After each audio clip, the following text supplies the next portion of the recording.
Quick 1 minute review of Curious George. This was one of my favorite books growing up as a child. Now, it was probably one of my favorite books because of the way it was read to me in a nice tone, a nice voice. It was a nice teacher, my first grade teacher.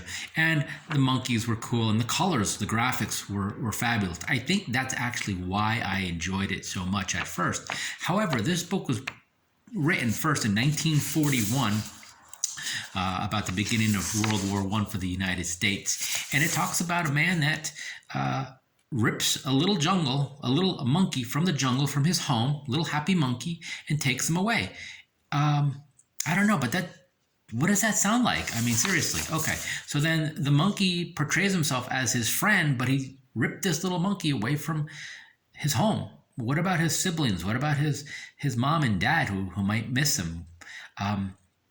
The monkey doesn't know any better, or that's what we are told, or we're made to think, that the monkey can't think for himself, this little monkey, and that the man with the big yellow hat is his savior. Like the man with the big yellow hat saved him from what? From living in the jungle?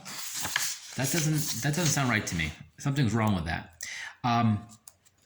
The little monkey, George, is very curious, which is fun, and it's cute, and the graphics are cute, and the colors are nice.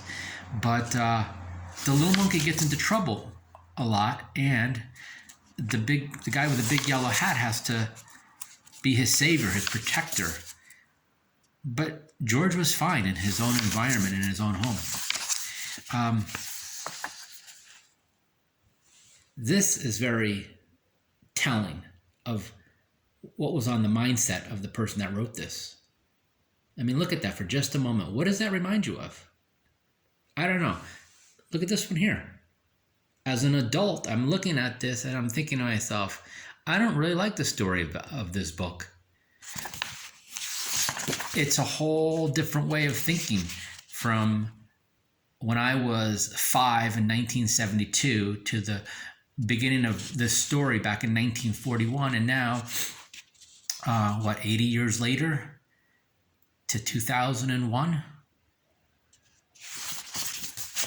I don't know.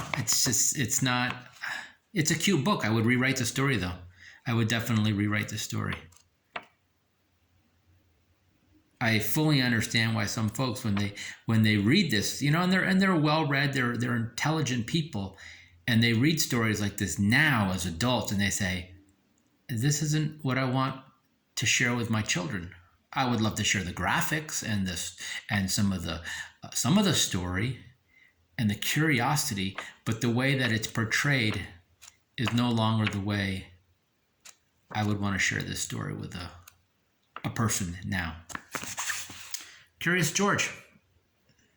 Interesting story. Read it. Some of you might just say, what's wrong with it? That's okay. That's your thinking, but my thinking is that it's definitely worth thinking about, really, about what was going on in this writer's mind. Who was this writer? Now I'm curious. I want to know who this author is.